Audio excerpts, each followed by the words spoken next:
এই রাসলীলার মধ্যে যতক্ষণ লীলা চলবে, আমি কিন্তু, তোমরা ইউটিউবে আমার গান শুনেছো, আগেও শুনেছ, আমি কিন্তু কীর্তনের মধ্যে একটু তত্ত্বকথাও বলি, এটাও তো বলি, সেগুলো দরকার।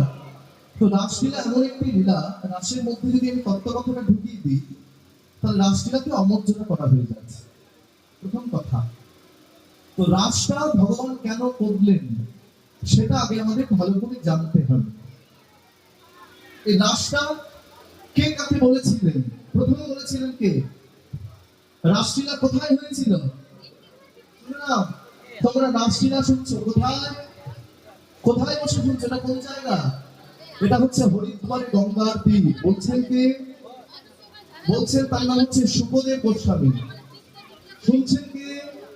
কথা বলো না, কথা বলো না, এই যে কথা বলো না, কথা বলো না, আমার দিকে দেখো, কথা বলো না, আজকে শুনছেন কে? আজকে